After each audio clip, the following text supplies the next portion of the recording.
자, 오늘부터는 5시간 제가 묵상집에 이미 다 예고가 됐기 때문에 시리즈가 슬기로운 시리즈입니다. 슬기로운 삶에 대한 시리즈.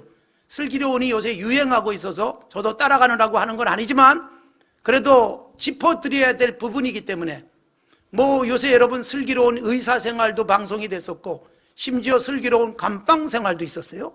도대체 어떤 건지 잘 모르겠지만 어쨌든 우리들도 예수 믿으면서 슬기롭게 사셔야 돼요. 지혜롭게 사는 거예요. 공부 많이 해서 원래 IQ가 좋아서 슬기로운 게 아니거든요. 하나님을 경외하면 정말 바른 선택할 수 있어요. 그게 슬기고 지혜예요. 힘들어도 어려워도 불편해도 좋은 길 갈 수 있는 것, 이게 슬기로움이에요. 우리의 모든 삶이 슬기로워야 됩니다. 특히 교회 생활은 중요해요. 교회 생활, 직장 생활, 가정 생활, 물질 생활, 미래에 대한 준비까지 5시간을 제가 말씀드릴 텐데 어느 하나가 잘못되면 다 잘못돼요. 어느 하나를 잘하면 다 잘할 수 있어요. 그래서 오늘 첫 시간 교회 생활인데 이거 잘하면 가정 생활도 직장 생활도 일상의 삶도 정말 행복해질 수 있다. 그래서 5번의 이 시간을 함께 나누겠습니다. 교회 생활, 예수 믿는 사람들에게 중요한 것입니다. 우리는 교회 생활을 통해서 신앙을 성장도 시키고 우리의 구체적인 신앙의 표현도 할 수 있고 그리고 내 몸을 가치 있게 봉사할 수 있고 교회 생활을 통해서 내가 할 수 없는 일들을 함께 모아서 라오스의 IT의 귀한 일들을 우리가 하잖아요. 교회 생활은 매우 중요합니다. 우리에게 유익한 것이고 교회는 지상에 있는 천국의 모습을 드러내는 공동체예요. 그런데 교회 생활하면서 늘 행복하면 좋겠는데 불편하기도 하고 시험에 들기도 합니다. 왜 그럴까요? 심지어 여러분 교회가 싸움이 벌어져가지고 싸움도 그치지 않는 싸움, 아주 격렬한 싸움이 뉴스에 보도되기도 하는 것은 불행한 일들이에요. 여러분 교회 생활이 뭐 누가 안 하면 도대체 내게 무슨 손해를 또 내게 뭔가를 강요하지도 않지만 자발적으로 하는 교회 생활이 우리를 불편하게 하거나 우리의 삶에 손상을 입히면 되겠습니까? 그래서 슬기로운 교회 생활이 필요한 거예요.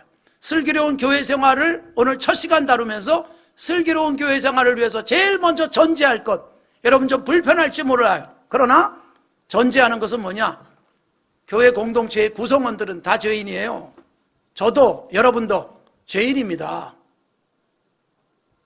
여러분 이 땅에 의인은 하나도 없다. 성경이 선포하고 있는데 모두가 죄인인데 두 종류의 죄인이 있을 뿐이에요. 하나는 내가 죄인인 줄 아는 죄인, 우리 같은 죄인이 있고 또 하나는 죄인인 줄 모르는 죄인이 있을 뿐이에요. 교도소를 배경으로 한 영화들이 있어요. 쇼생크 탈출 같은 영화, 아주 재밌게 그리고 또 의미 있게 그려져 있는 영화입니다만 그 속에 보면 여러분 대부분의 사람들이 자긴 죄 없다 그러는 사람들이 많아요. 강제로 가둬 놓은 그곳에서도 난 죄 없는데 이게 여러분 죄인들의 특징이에요. 죄인들의 특징이 뭐냐? 남 탓해야 그나마 좀 위로가 되는 거예요. 그래서 자기 탓은 가능하면 비율을 줄여요. 교통사고 나면 나의 과실과 너의 과실 100대 0 뭐 이러고 80대 20 뭐 이런 거 있잖아요. 가능하면 뇌 과실이 없어야 손해를 덜 보니까. 그런데 심리적으로 그래요. 다 네 잘못이야. 나는 너 때문에 그렇게 된 거야 라고 생각하면 마음이 편안해지니까. 그래서 내 죄 때문이 아니다라고 말하는 사람이 많지만 그리고 교도소에는 강제로 잡힌 사람들이지만 교회 생활은 뭐예요? 자발적으로 죄인이라고 말하고 있고 누가 잡아들여서 여기 오는 게 아니잖아요. 교회 생활에서 가장 중요한 거 모두가 죄인이다. 이 의식하시며 사십시오. 그래야 편안해지는 거예요. 자, 이게 어떤 의미이냐? 여러분 정말 신앙생활이 깊어지면 내가 죄인인 줄 처절하게 깨달을 수 있어요. 바울사도 같은 위대한 인물, 그만큼 헌신한 사람이 또 어디 있겠습니까? 그런데 예수님 만나자마자 인생이 바뀌었고 가는 길이 달라졌고 쏟아붓는 열정이 달라졌어요. 그러면서 여러분 사역을 마무리할 때쯤 그가 난 성도 중에 아주 작아요, 사도 중에 작은 자예요, 뭐 이렇게 고백하던 그가 마지막 사역의 때가 되니까 디모데서에서 뭐라고 고백하느냐? 난 죄인 중에 괴수다, 죄인 중에 우두머리다. 여러분 하나님께 가까이 가고 영적으로 더 성숙해지니까 전에는 죄라고 생각 안 됐던 게 죄로 여겨지는 거예요. 전에는 부끄럽지 않고 자랑스럽던 게 이제는 부끄럽게 여겨지는 영적 성숙의 모습. 그래서 여러분, 교회 생활 제대로 오랫동안 하면 절대로 교만하지 않습니다. 절대로 나만이 기준이고 내가 가장 옳다라고 생각하는 사람, 가장 잘못된 사람입니다. 조심해야 될 부분이에요. 예수님을 만나면 내가 죄인인 게 느껴져야 돼요. 베드로 사도와 예수님의 대화, 제자들과 함께 있는 곳에 이루어진 것이 오늘 제가 읽은 말씀인데, 시몬 베드로가 예수님을 아주 감격 속에 놀랍게 경험한 것이 누가복음 5장에 나와요. 밤새도록 물고기 잡았는데 한 마리도 못 잡았고, 그래서 졸린 눈 이거 비벼가면서 아침에 그물을 정리하고 있는데 예수님이 나타나시고 배에 오르시고, 그리고 호숫가에서 조금 뛰어서 내가 여기 몰려온 사람들에게 말씀을 좀 가르치겠다, 그래서 협력을 하죠. 말씀이 끝나신 예수님이 베드로에게 명령합니다. 깊은 데로 좀 가자. 그리고 그물 내려서 고기를 잡아라. 밤새도록 못 잡았는데, 그리고 평생을 물고기 잡아온 시몬 베드로의 상식상 지금 안 잡혀요. 그런데 말씀대로 했더니 그물이 찢어질 만큼 잡혔고, 자기 배에 채울 수 없어서 친구 배에까지 물고기를 가득 채우는 놀라운 기적을 경험하자마자 예수님께 바로 엎드린 게 누가복음 5장 8절이에요. 나는 죄인입니다. 나를 떠나주세요. 예수님 앞에 감히 설 수가 없었어요. 여러분, 이게 어떤 의미인지 제가 시간이 많지 않아서 설명을 못 드리겠지만, 예수님께 가까이 가면, 예수님을 좀 더 알면 나의 부끄러움을 느끼는 거예요. 이게 여러분 단순하게 상대적으로 그분에 비하면 난 죄인이야가 아니에요. 여러분, 살다 보면 상대적 평가를 해요. 내가 제일 똑똑한 줄 알았더니 나보다 더 똑똑한 사람 만나서 상대적으로 나는 아니네 이런 생각할 수 있고, 나보다 훨씬 더 정직한 사람 만나가지고 내가 꽤 괜찮은 사람이라고 생각했는데 부끄럽게 느껴지기도 하고, 나보다 훨씬 부지런한 사람 만나가지고 내가 근면하면은 누구에게도 뒤지지 않았다고 생각했는데 갑자기 부끄럽게 여겨질 수 있죠. 이건 상대적이에요. 그러나 절대적으로 주님 앞에서 주님께 가까이 가면 가까이 갈수록 주님의 밝은 빛이 나를 확 다 드러내요. 안 보이던 게 보여요. 죄인이라고 고백될 수밖에 없는 게 교회 생활 오래 하시면 반드시 나오는 현상이지, 30년, 40년, 50년 됐으니까 나만 한 사람 없어. 가장 교회 생활을 엉망으로 한 사람이에요. 신앙생활이 병든 사람이에요. 그 배율의 현미경으로 나를 들여다봤더니 전에는 안 보이던 게 보여요. 눈에도 보이지 않는 바이러스가 보여요. 이게 주님께 가까이 갔을 때의 모습이에요. 그래서 죄인임이 고백되는 것, 이게 건강한 그리스도인의 모습입니다. 그래서 여러분, 살다 보면 이런 일을 겪을 수 있어요. 교회 다니는 사람이 왜 저래? 목사가 왜 저래? 장로가 왜 저래? 이렇게 말할 수 있어요. 제발 하지 마십시오. 그럴 수 있겠구나. 그리고 이렇게 생각하시면 돼요. 야, 저 사람이 그래도 목사가 됐으니까 저 정도겠구나. 목사가 아니었으면 더 엉망으로 살 텐데, 이렇게 생각하면 편합니다. 왜 분노하는 줄 아세요? 머스트 때문에 그래요. 머스트. 사람은 이래야 돼라는 생각, 이게 분노를 만들어요.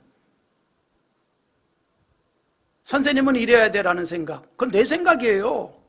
안 그럴 수 있고 못 그럴 수 있고요. 다를 수 있어요. 내가 딱 정해놓고 이래야 돼. 여기 안 맞으면 다 잘못된 것. 그래서 교회 생활에서 내가 시험에 드는 거예요. 야, 그나마 교회 다니니까 저 정도구나, 이 생각해야 돼. 인간이 죄는 바닥이 없어요. 야, 이런 사람도 있나? 어떻게 사람이 저럴까 싶은데 그 기록을 깨는 더 나쁜 사람이 나와요.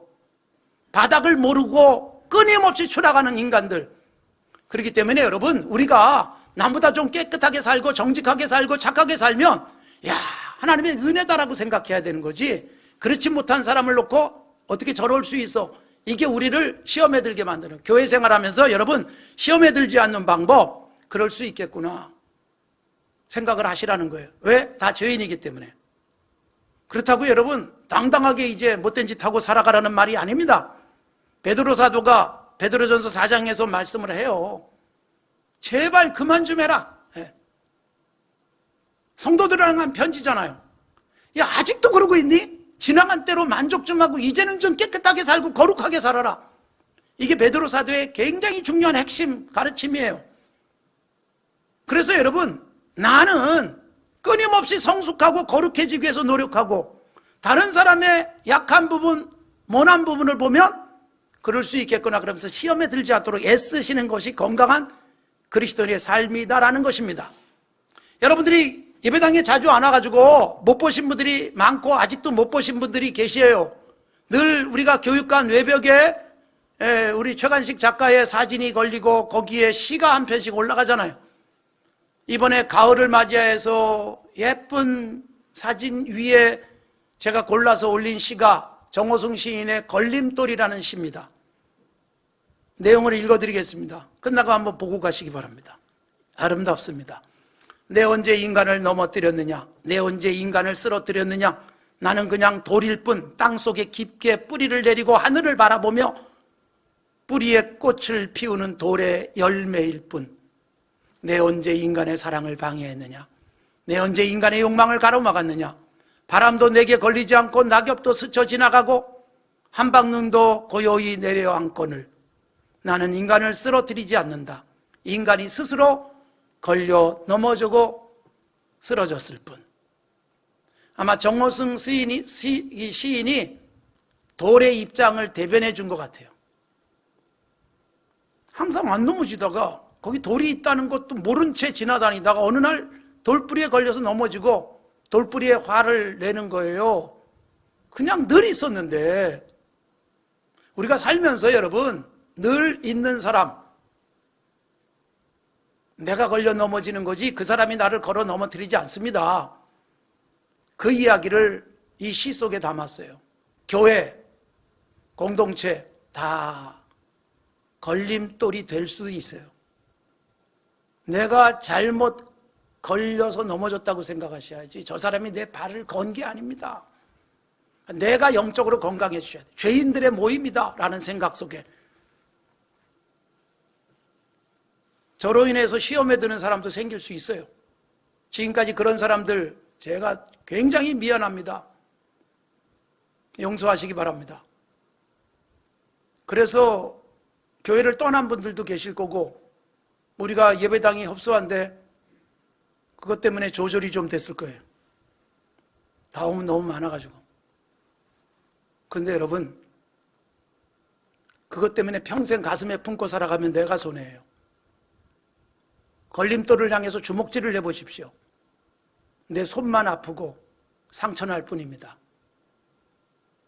내가 다음부터 걸리지 않도록 조심하셔야 돼요.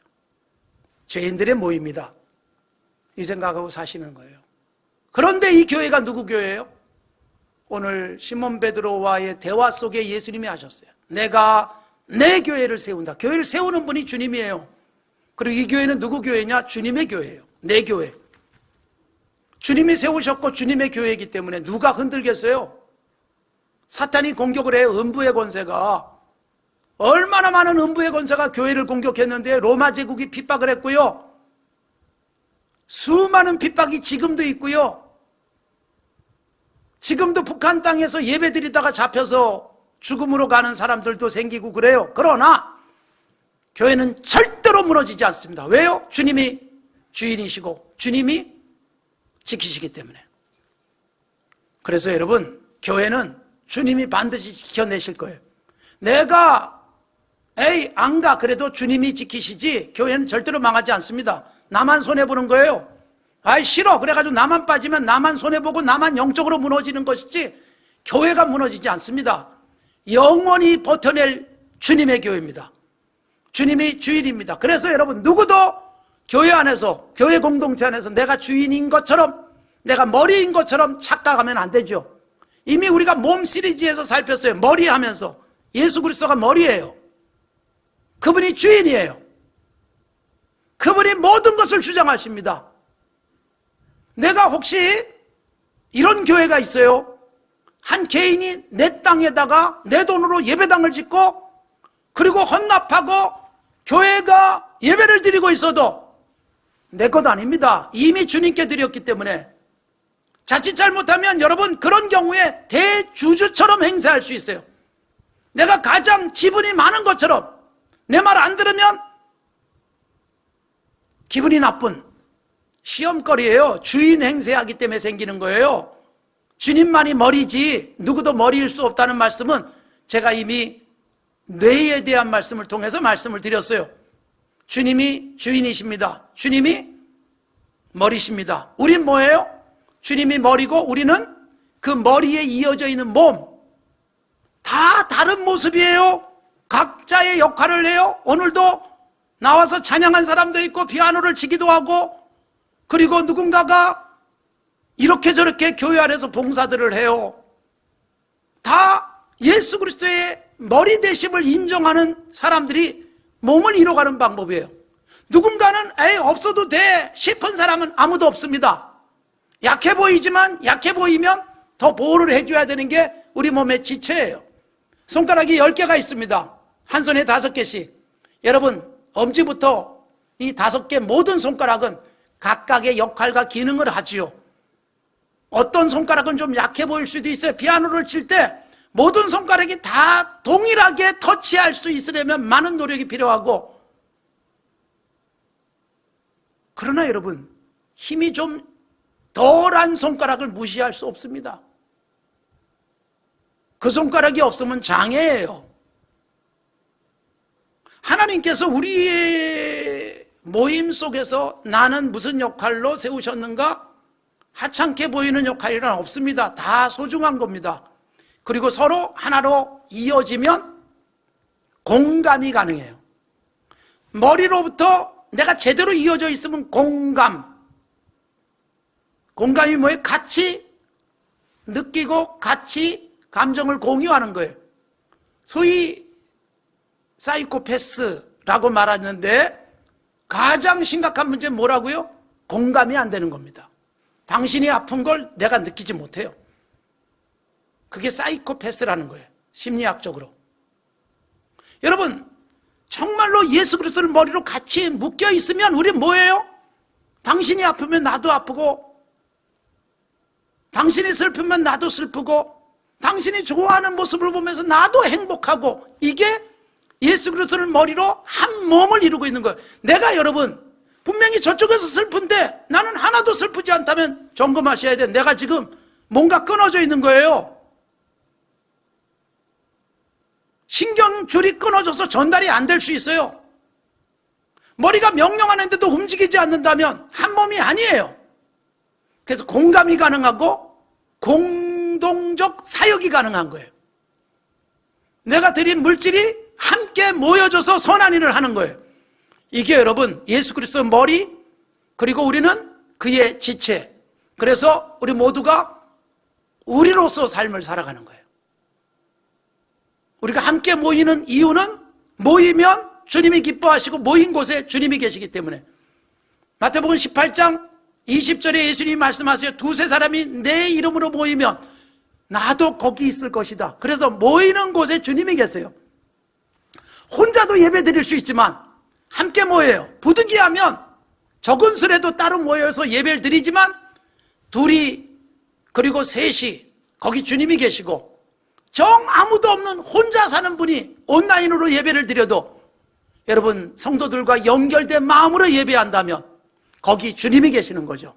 우리 같은 몸, 예수 그리스도 머리, 서로 연결되어져 있는, 그래서 공감이 가능하고 공동의 비전을 함께 나누고 함께 섬기고, 우리의 물질이 모아져서 누군가에게 물이 되고 밥이 되고 누군가에게 장학금이 되고 희망이 되는 거지요. 이게 여러분 우리가 해야 될 가장 중요한 일인데, 자, 그럼 교회 공동체가 해야 될 정말 중요하고도 놓쳐서는 안 될 교회 공동체의 가장 아름다운 모습은 예배입니다. 자, 여러분 코로나19 때문에 예배가 위축되어지기도 하지만 예배를 우리가 폐한 적이 없습니다. 지금은 많이 앉아서 예배를 드리지만 여러분 적을 때는 우리 교육자들 빼면 아무도 안 나왔을 때도 있어요. 교육자들 빼면 때로는 2명이 나오기도 해요. 그런데 여러분 예배가 없어지지 않았잖아요. 정말 감사한 것은 코로나19가 지금 이 시대에 있기 때문에 온라인으로 예배가 가능해요. 어디서든 예배가 가능한 때에 하나님이 이 상황을 맞게 하셨어요. 감당할 시험을 주시는 하나님이기 때문에 이게 20년 전에 일어났으면 온라인 예배도 못 드리고 예배가 정말로 위험해질 수 있는데 다양한 형태의 예배를 드리고 있고 성도들이 여러분 큰 화면을 보면서 가정에서 식구들이 다 모여가지고 모처럼 다른 교회에 나가던 아들이 같이 예배 드리고 이런 감격적 예배들이 가능해지는 거예요. 그러니까 여러분 다 안 돼도 예배만큼은 소중하게 여기는 게 교회 공동체의 가장 중요한 모습. 그래서 제가 늘 강조해 왔지만 예배당에 오셔서 다른 건 아무것도 못해도 예배는 드리십시오. 일 때문에 예배가 안 되면 일을 하지 마십시오. 제가 강조했던 부분인데 보세요. 지금 아무것도 못하지만 예배는 지켜가고 있잖아요. 그래서 이 시대에 예배의 소중함을 다시 한번 일깨워 주시는 것이고 아무것도 못해도 예배는 지켜가는 교회가 진정한 교회다. 여러분 2000년 전 로마 제국이 기독교를 박해할 때 많은 기독교인들이 카타콤으로 들어갔습니다. 유럽엔 지하 묘소들이 있어요. 뭐 파리에 가도 해골들을 잔뜩 쌓아놓은 카타콤이 있지만 로마의 카타콤이 유명한 이유는 우리 기독교인들에게 박해를 피해서 지하 묘소로 들어갔어요. 로마 군인이 쫓아오지 못하도록 더 복잡하게 만들고 그리고 거기서 한 게 뭐예요? 아무것도 못하잖아요. 그런데 예배했습니다. 예배의 흔적이 남아있어요. 그리고 거기서 성례를 행했습니다. 세례도 줬고 성찬식도 했어요. 예배. 아무것도 못하는 그 순간 예배를 지켰고 지금도 여러분 북한에도 예수 믿는 사람들이 있는데 그들이 아무것도 못해도 자기들끼리 은밀하게 모여서 예배를 해요. 예배만큼은 반드시 지키면 하나님이 거기 계시면서 놀랍게 풀어주실 날이 온다는 겁니다. 그래서 예배 공동체입니다. 그래서 우리가 예배를 하고 그 다음에 하는 일이 뭐예요? 세상으로 나가요. 세상으로 나가서 교회는 세상을 지향합니다. 너희는 세상의 소금, 세상의 빛. 예수님이 부활하시고 제일 먼저 제자들에게 나타나셔서 하신 말씀, 아버지께서 날 보낸 것처럼 나도 너희를 보내노라. 세상으로 흩어지는 거예요. 사도행전의 교회의 가장 교회다운 모습은 모이는 교회가 아니라 모였다가 영적으로 은혜 받고 흩어지는 교회. 이게 진정한 사도행전의 교회. 이 시대의 교회다운 교회. 그래서 우리는 모이기 위해서 모이는 게 아니라 흩어지기 위해서 모이는 거예요. 교회 와서 있는 물리적 시간이 긴 사람이 신앙 좋은 게 아니에요. 교회 와서 예배만 잠깐 드리지만 나가서 삶의 현장에 가서 흩어진 교회로서의 역할, 흩어진 교회로서의 역할이 뭘까요? 이게 바로 착한 그리스도인. 지난주에 말씀드렸어요. 3. 산상설교에서 이같이 너희 빛을 사람 앞에 비치게 하여 저희로 너희 착한 행실을 보고 빛은 착한 행실이다. 여러분 예배, 그리스도인의 종교적 행위들은 초자연적일 수 있고 그리고 때로는 초상식적인 일들을 우리는 하는 거예요. 기도가 그런 것이고 예배는 보이지 않는 하나님이 여기 계신다는 아주 초자연적이고 초상식적인 예배의 행위. 그러나 그런 예배를 통해서 감격을 누리면 삶의 현장에 나가서는 어떻게 살아야 되는 줄 알았어요? 상식적이어야 돼요. 세상 사람들이 볼 때 합리적이어야 돼요. 착해야 됩니다. 그래서 여러분 교회가 하는 모든 일들이 세상 사람들의 이성적인 판단으로 봐도 야 좋은 교회, 좋은 그리스도인, 그게 착한 삶이에요. 슬기로운 교회 생활을 제대로 하면 세상에 나가서 나를 통해서 예수님이 전염되게 만드는, 예수님이 확산되는, 그리고 정말 착한 삶을 통해서 세상이 존경하는 복음이 꽉 찬 세상을 만들 수 있는 거예요. 교회 생활 제대로 하십시오. 건강하게 하십시오. 슬기롭게 하십시오. 그래서 전염병으로 꽉 찬 세상을 그리스도의 사랑, 그리스도의 상식적인 착한 일을 통해서 덮어가는 건강한 그리스도인이 되어지기를 바랍니다.